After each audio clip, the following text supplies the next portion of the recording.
should be.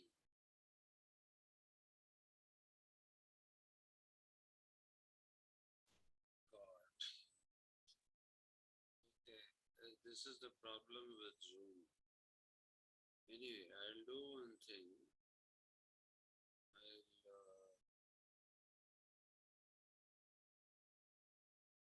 The link for this is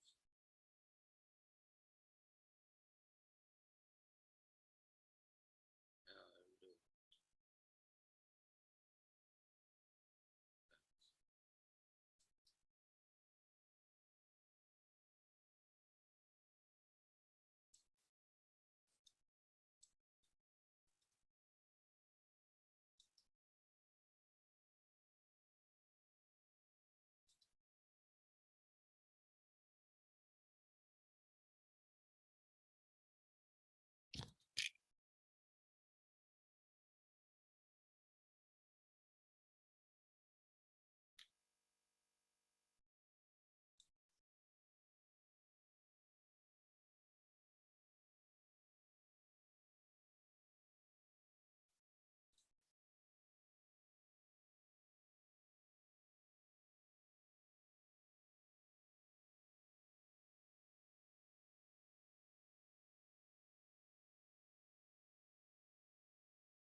Good evening, sir.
Okay, shall we get going?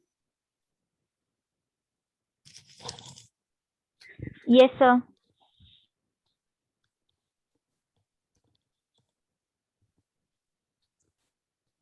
Shall we get going? Yes, sir. Sir, Sir, only half the screen is visible. I don't know what happened. Today is not my day. I didn't even think I could take this class because I fell off the stairs. Pretty bad fall. I'm still shaken and stirred. So, When, sir? In the evening, after a class? after your class, there was some problem with electricity. I went to check that and rolled down 8 stairs. But the good thing is the stairs haven't broken. I don't know what happened to this. Why, even if I do this, this is.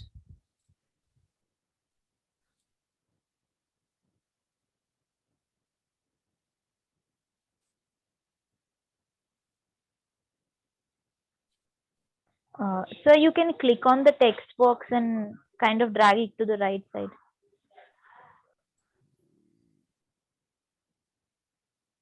It's a text box that moves.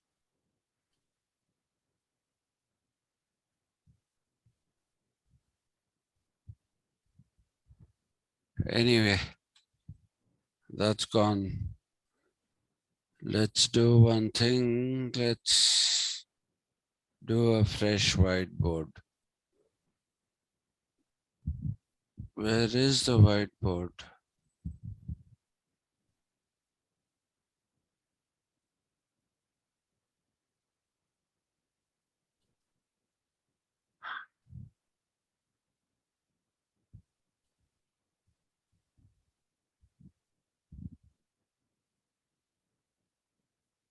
Okay, I'll tell you what is on that. Right? Yes, sir. Yeah. Please read that as Kantian Antinami and Hegel's solution for that. Okay? Please read it that way. Please remember this is only because this is highly condensed into a capsular form so that you can attempt your answers for questions which may come tomorrow. right? This is not being done in detail. Doing Hegel in detail is a long exercise, which we'll see after your exams. All right, but for now, let's start with Kantian Antinami. Now that we have cleared the uh, Cartesian dualism and Rousseau's triad, let's get to the third point, which is Kantian Antinami. Like I told you, there are many antinomies that Kant actually presents, especially in his work, The Critique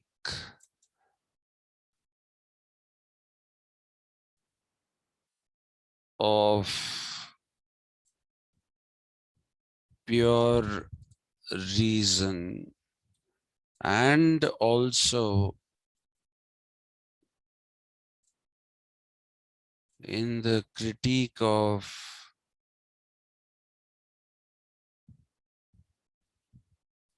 pure practical reason.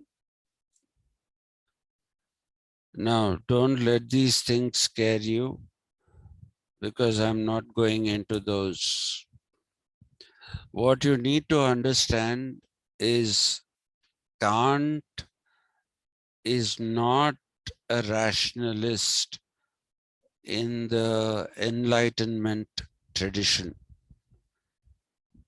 Kant is somebody who draws a lot from Rousseau, and therefore you see that even in Kant, there are influences of Romanticism, and expressivism is one of them, but I'm not going to go into expressivism now. That is something we'll save for after your exam.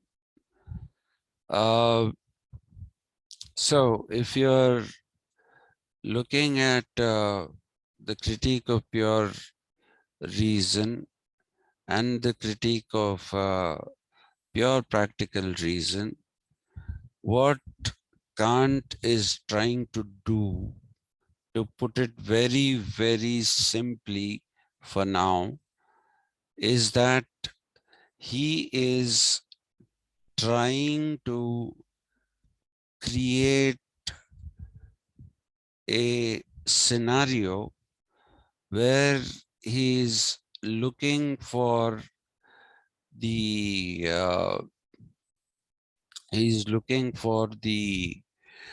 uh, idea that everything cannot be solved through reason. Reason is not something that you can use to understand the world completely, and that is the reason why it is a critique. Okay, and I told you the Kantian notion of goodwill is a better articulation of the Rousseauian notion of the general will. So Kant is closer to Rousseau, despite his being a German. And I had told you that the third Enlightenment was the German Enlightenment. And the German Enlightenment, like the French Enlightenment, is based in pessimism. So when we talk about pessimism here, it's a philosophical pessimism, which basically rejects the claims of the uh, rationalist civilization, okay, or the Enlightenment period, where people believed that through the power of reason, they could do anything and everything. That's what it was. So, if you basically look at Kant, Kant is somebody who is not enamored of modernity. He's not somebody who basically believes that modernity is the best thing that happened to people, and that through reason and through individualism, you can find solutions to all problems. He doesn't believe in that. And therefore, we have to club him with Rousseau. And I had once told you, I think, that Kant read Rousseau, and he was so taken in with Rousseau's writing that he found nothing objectionable and or something that could be a problem philosophically. He didn't find anything in it.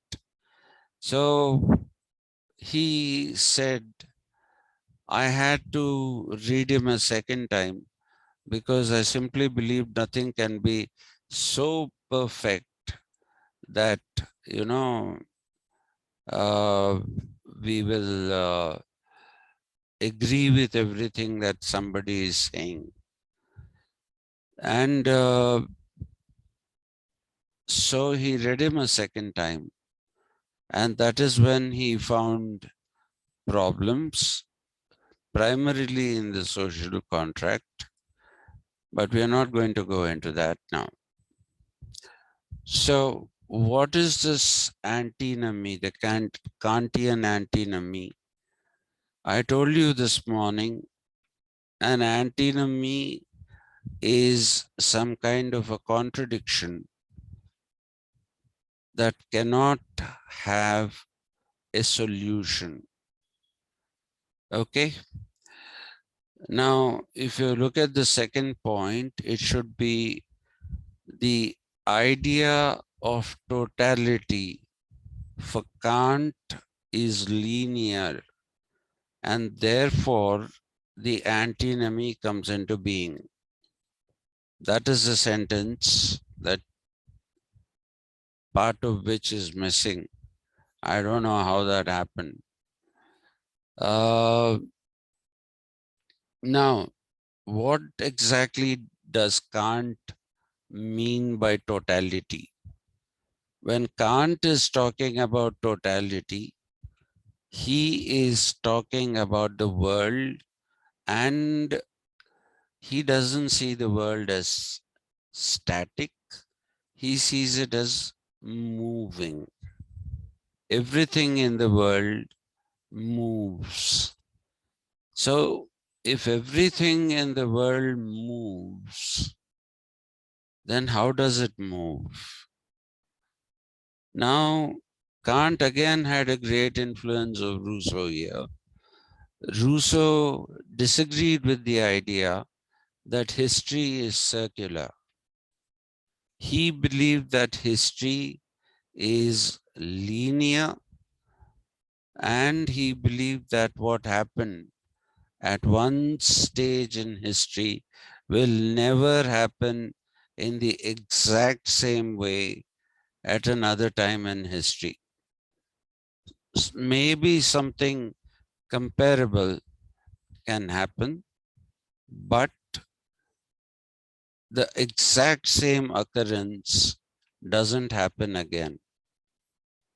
So this is the notion of linearity that was put up by Rousseau, and this is picked up by Kant, who agrees that the world moves and that it moves in a line, or it moves in a linear fashion. That is what you will find in Rousseau and Kant. Kant believes that the world moves. So, if the world is moving, then the question that is faced by the question that is faced by Kant is, can we have complete knowledge of the world? Okay. The world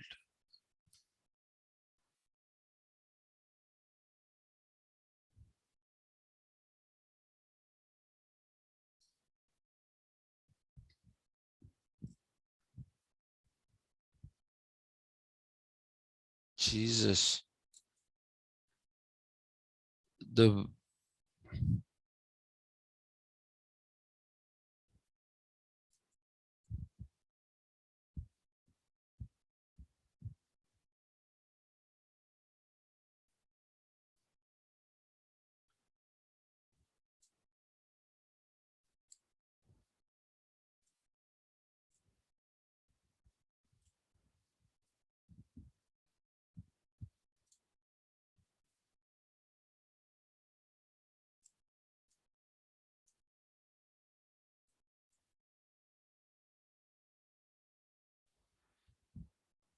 that is a question that is asked by Kant. If the world is moving, can we keep up with the world, and can we have complete knowledge of the world? Remember, he's talking about uh, linearity of movement. It's not sufficient to say uh, it's not sufficient to say, you know, that the world moves. So, what is he saying? The world moves like this.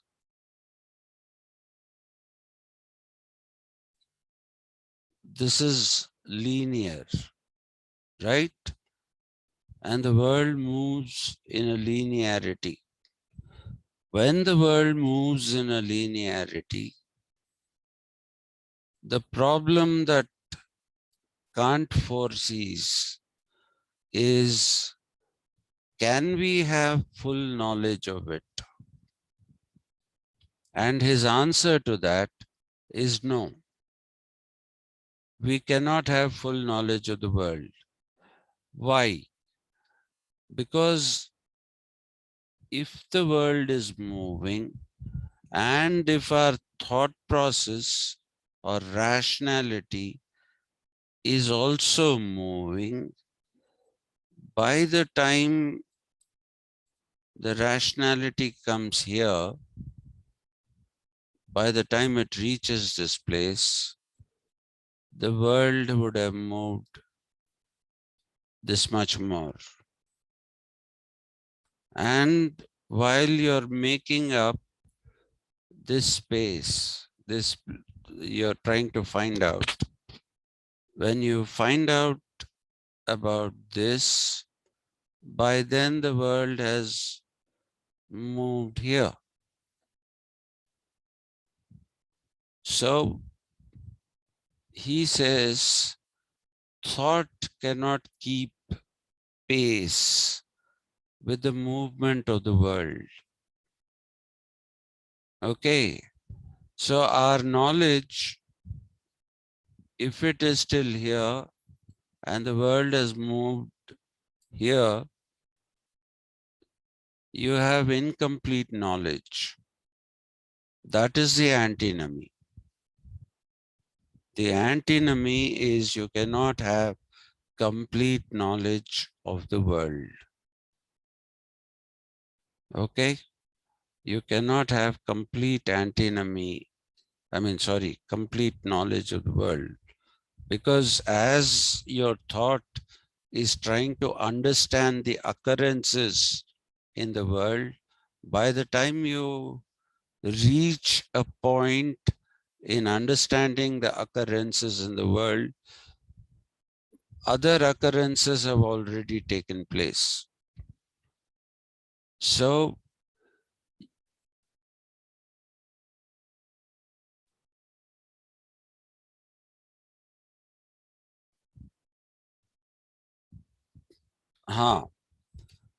let me let me tell you, my friend, Samarinder is here. I don't know how he got in. Samarinder is my classmate from school. He's a philosopher and he knows a lot of philosophy. And so he says this is a bit like the Achilles and the tortoise paradox. Now, I'm not going to explain the Achilles and the tortoise paradox because that is something that will take more time. Maybe at the end of the class, I'll ask Samarinder to explain it to you. He's a very well-read man, brilliant man. Okay, so he's not somebody who's like me, half-baked. He's fully baked. Anyway, so this is the antinomy which Kant faces. And therefore, he talked about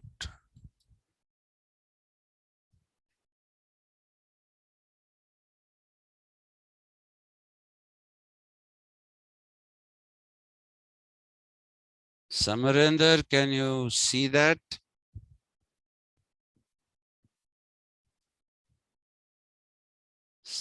Sam. Sam can see. He says, hi, Padma. He can see. Very good.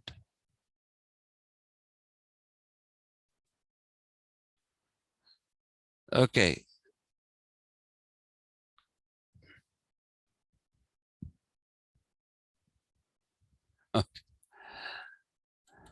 I think you should stop this. Otherwise, we won't move. And we need to move a lot. The world moves, then you cannot have complete knowledge. That is his antinomy. Now, the solution to that for him is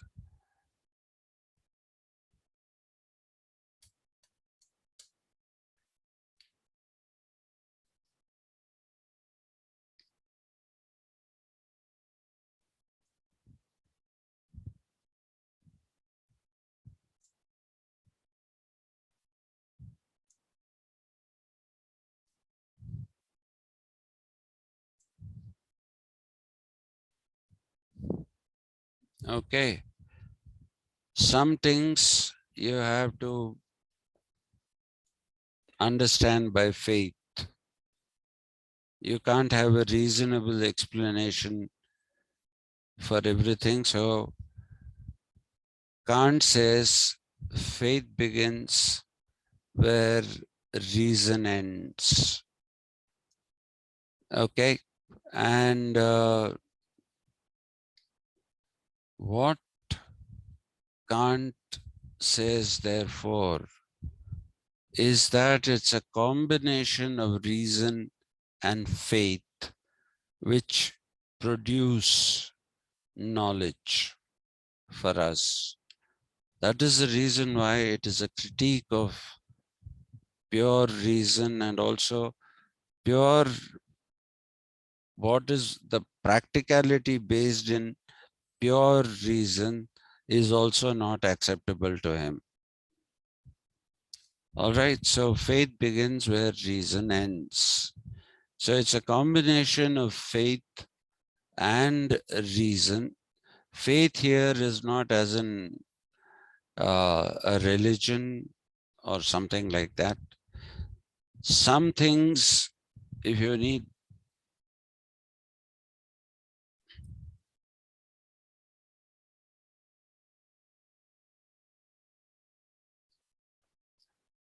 Samarinder wants to know, isn't faith simply a deference to authority?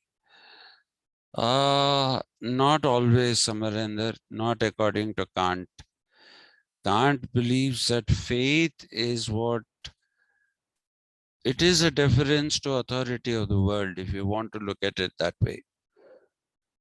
If you want to look at that general definition of faith, yeah, it is a deference, but it is a deference not to an authority, but to the world itself. So your knowledge comes from both your reason and your deference that you paid to the world, because you understood the antinomy that says, you know, you can never know the world completely. So, what is Hegel's take on this?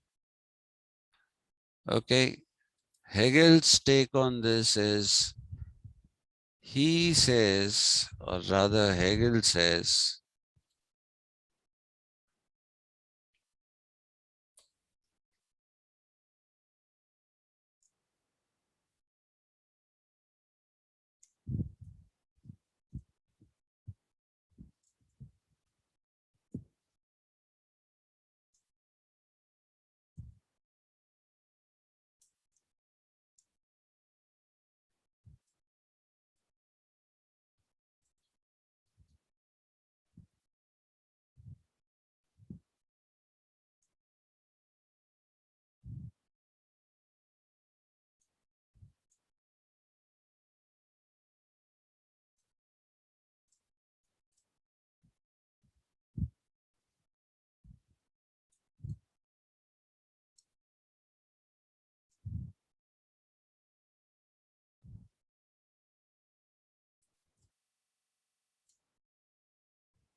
Hegel says that the Kantian notion of linear movement, not moving, I'm sorry, uh,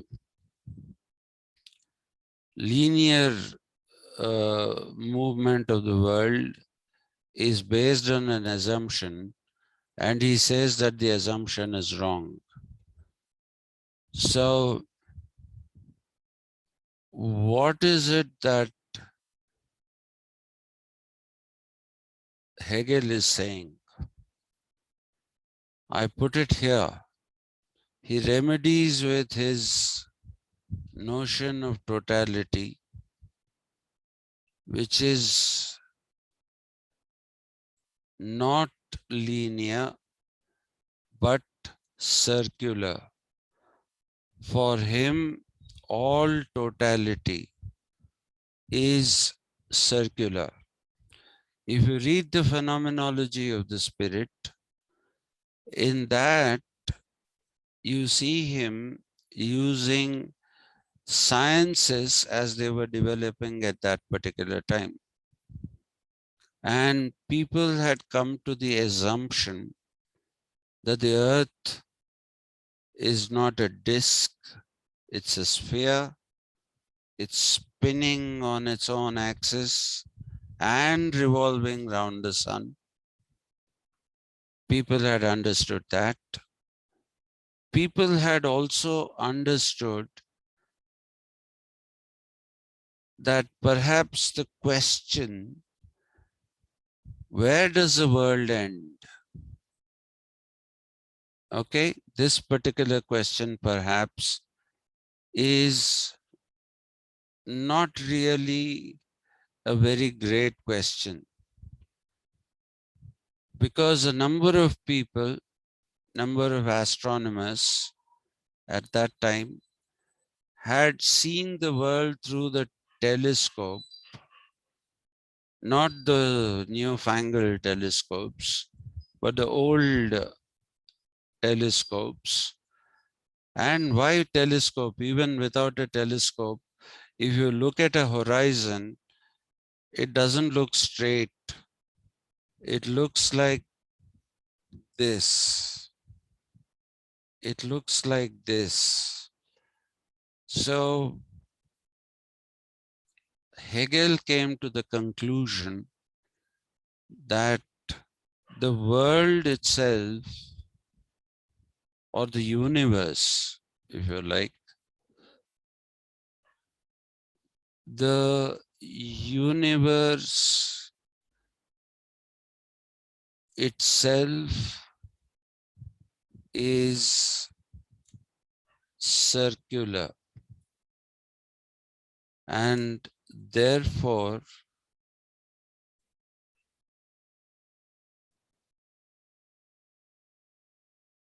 reality is a circularity. It's not linear. It is like a circle. Reality is like this. So he goes on to say that I was trying to type this there, justification. The justification is this. He had gone through the works of astronomers. Hegel is a curious man from our side also. I find him a curiosity because some of the things he says are impossible to accept, but some of the things that he says are impossible to reject. This is one of them. Impossible to reject, not impossible to accept. So he therefore says that the world is circular, and therefore reality is also a circularity. So when it is a circle,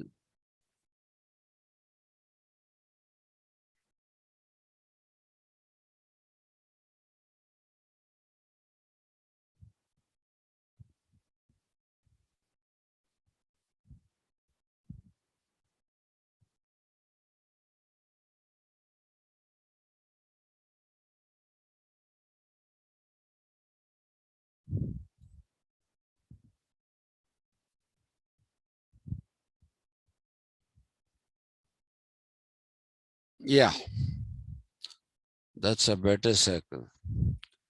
So if it is a circle, you can understand what's in the circle.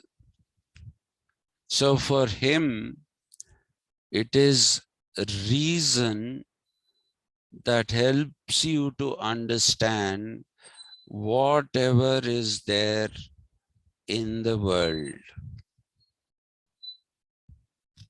Now, he also says that the world is not never ending. Now, this is the point which is difficult to accept. So far, we have discussed points which are difficult to reject, but now we have a point which is difficult to accept. He says, despite the world being a circularity, it moves. And why does it move? He goes back to the Greeks. He goes back to the Greeks and says, of course, the Greeks believe that the world is imperfect and it is moving because it is trying to move towards perfection.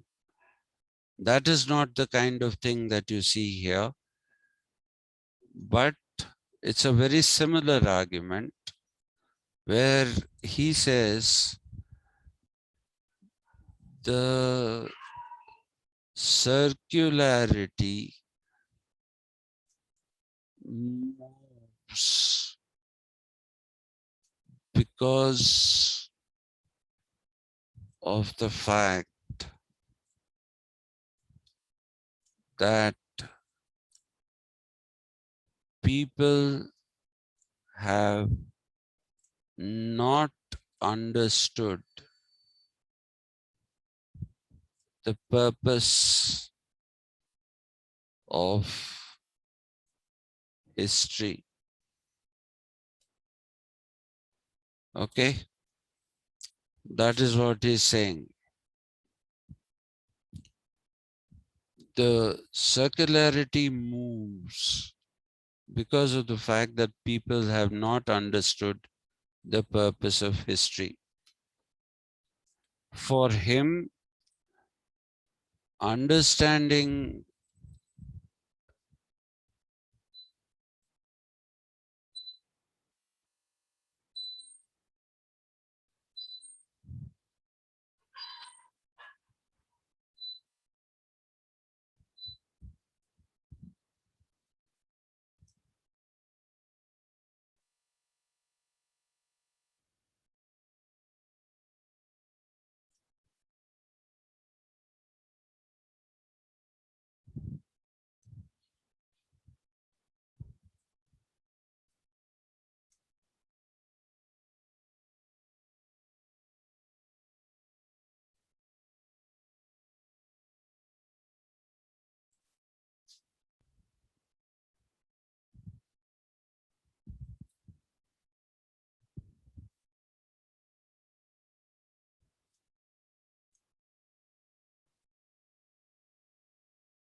So, what is the purpose of history? The purpose of history, I'm going to wind up now because if I start talking about the purpose of history, I'll explain this later in detail.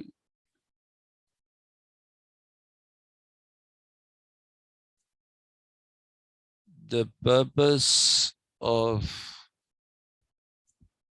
history is the self-realization of the Geist or infinite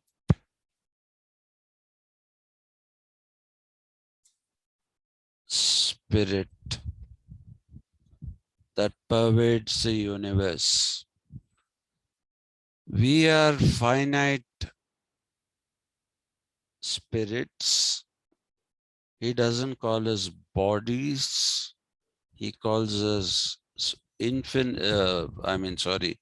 he calls us finite spirits. Finite spirits have a very big role to play in the self-realization of the Geist, or what is the infinite spirit.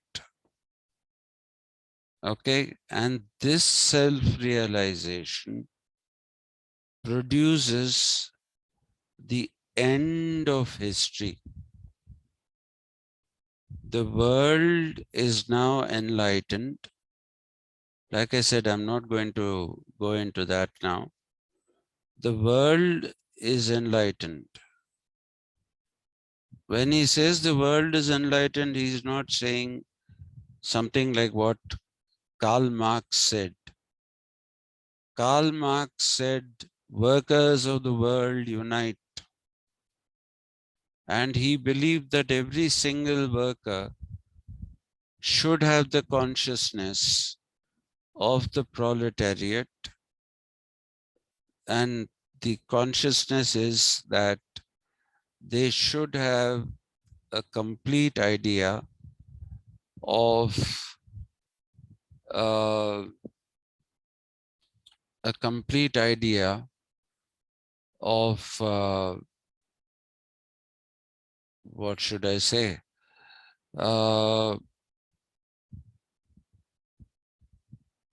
Yeah, a complete I'm sorry, I got lost. What was I saying? Somebody tell me. I'm lost. I took a hit on the head. So, Padma?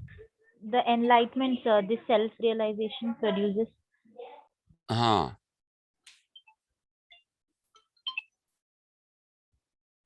The self-realization of the Geist or the infinite spirit does not have to pervade to the lowest level, like workers of the world unite.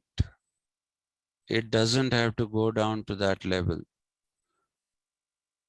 Today morning, I talked to you about the corporation written with a K.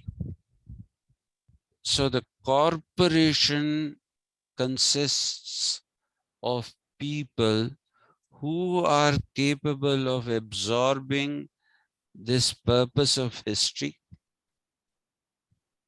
and they create laws which are in tune with the time and not like the laws that existed before the Enlightenment.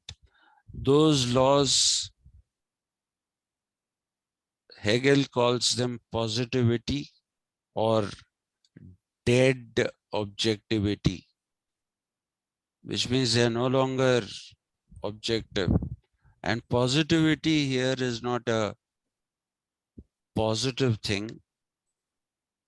You know, people are using positivity as ever they like, as they like, whenever they like. So positivity is when you have to pay deference, as my friend uh, Samarendra Reddy pointed out,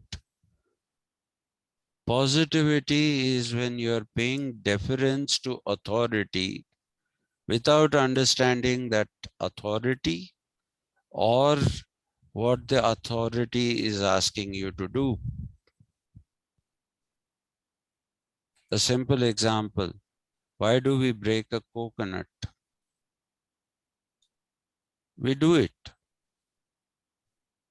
whenever we go to a temple, we break a coconut. Okay? A Christian believes that God actually revealed knowledge through the medium of various prophets. A belief that is there even among the Muslims. The Muslims will say that the Quran is the wisdom of Allah. The Sunnah is not a Sunnah, the Hadith. The Hadith is what Muhammad told people. And they have a Sunnah which is following the practices that were not only put in place by Prophet Muhammad, but also the practices which he preached were supposed to be divinely revealed. Okay, so this is not the kind of thing that Hegel is talking about. Hegel is talking about the self-realization, the infinite Geist trickles, it doesn't have to trickle down to every member of the society. If it goes to the corporation and members of the corporation are ruling, then they will make new laws which are now enlightened. So the self-realization of the Geist also ends up with the realization of the corporations, which consist of the finite Geist or the finite spirit. And when they put them into practice as laws, then automatically the wisdom of the laws percolates down to the whole of society. So enlightenment doesn't have to be everybody is enlightened. No. Those in the corporations who have displayed the ability to understand the enlightenment when it happens. This is a very, very badly told story, but I'll discuss this with you. My only hope is that I'm going to discuss this with you in detail, and then you'll understand it better. So,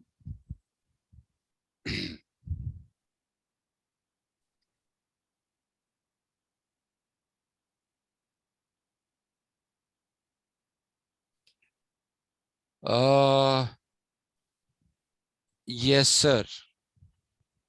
The ideas of Hegel were borrowed from India on spirit. Yes, they were borrowed from India, and there is evidence of it, ample evidence of it, in the philosophy of history, where Hegel quotes various people, and he also quotes Arthur Schopenhauer, who you know was a great Indologist. You know Schopenhauer better than me, Sam. Cosmic will, individual will, all those things, yes.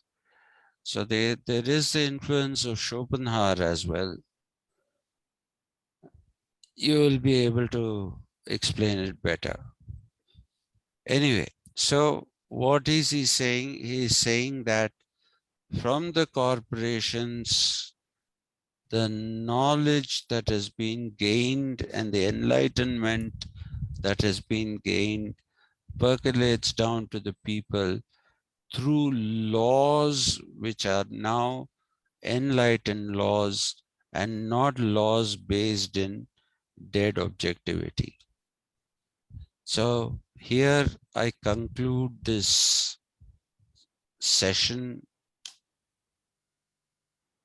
If you have heard me, this is enough for tomorrow.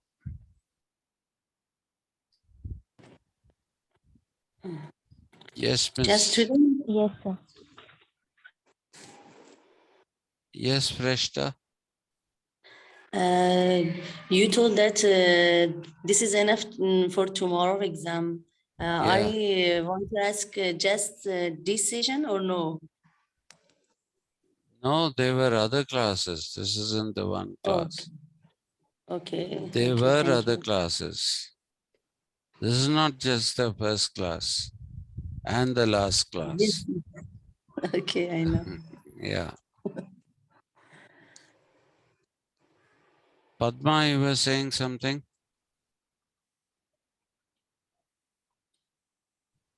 No, sir, nothing. Okay. So we'll stop here. And thanks, Sam, for coming and sitting in my class. You have raised my status. So thanks a lot. You're welcome. You're welcome. My pleasure to listen to you. Was it a pleasure or a pain? No, no, no, no. It was a pleasure. I understood so many things, especially the last part you said about Hegel and the corporations was very revealing, actually. I sort of liked Hegel's views that enlightenment is only, it does not need to percolate all the way to the masses. That sort of gives us hope. We don't have to wait. Like it's almost like the vanguard that the Marxists talk about. As long as the vanguard of the proletariat or whatever, Yeah. if they are enlightened, they can bring the enlightenment to the masses and they can participate in it without actually rationally understanding the enlightenment aspect. They can take the benefits without necessarily understanding why they're following the laws or why they make sense, right? Right, right, right, sir. Right, sir. So thank you, Sam. Yeah, you're welcome. Okay.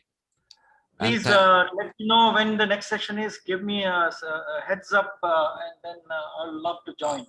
I'll tell you because it's not going to be tomorrow, since Sure. they have an exam day after tomorrow also. So I don't Sure. want to. So it'll probably be on Monday. Okay. And regarding the comments, maybe you can allow us to ask you doubts at the end of each section so that we don't interrupt your flow of talking in the middle. Will that be okay? That is fine. Yeah, like 10 or 15 Absolutely. minutes at the end, like, you know, maybe you can stretch the sections to an hour and 15 minutes, you know, the last 15 minutes being for Q&A. Okay. Yes, sir. Okay. I look forward to this rich intellectual feast. So Sat, whether I'm a philosopher or not is debatable, but that you're a true intellectual is beyond doubt. I love listening. Thank you. But you are a philosopher. I know that. Okay. Okay, thank you. I know that very well, Thank that you. you're a Thank you. philosopher. Thank Okay, you. that I'm not Okay. flattering you. No problem, no problem. But I guess this will bode for us. So let's discuss this in person later on. Yes, yes, yes. Big hi to everyone out there. I hope you Yeah. join me, and I won't disturb the sessions as much as I've done this time, since it's the Okay. first time I've sort of No wanted. problem. Okay, bye guys. Bye bye. So, Bye, sir. Good to hear from you too. sorry. No, I just said bye to him and that good to hear from him too. Oh, yeah. Yeah. Okay. So I'll also say bye now. And Yes. all the best. Okay. For tomorrow's exam. If you remember all the things I told you, starting with René Descartes, if you remember the dualism and Rousseau's idea of totality, all those things, it'll be a breeze. If you remember these things, it'll be the easiest test you have written in the world. So thank you very much. Yes, sir. Yeah. So We can write the answers down in brief, sir. It's for you 3 don't marks, need right? to write more than 4 or 5 sentences at the most. No, 4 that would be sentences too small. ideally. I am not saying Okay. lines. If I say Yeah. lines, then people will write big this thing. So 4 sentences. 4 sentences is fine. Yes, sir. Yeah. So Sam is wishing everybody all the best for the exam. And Sir, excuse me. yes, sir. Yes, ma'am. Sorry. Why you don't want to give us the questions like other professors? Because I'm not It's a like question them. for me. The Yes, I know. simple answer to that is I'm not like them. Hmm? Okay, I know about the simple answers, but not simple question. No, the questions are quite simple, very simple. In fact, if you weren't there for the other classes, if you are there, you could have figured out the questions yourself.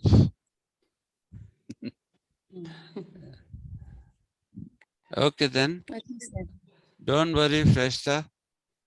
I'm not a monster, No, no, no. so my evaluations are always sympathetic to students. Don't worry about that. Okay, thank you, sir. Okay, right. Thank you, sir. Yeah, bye then.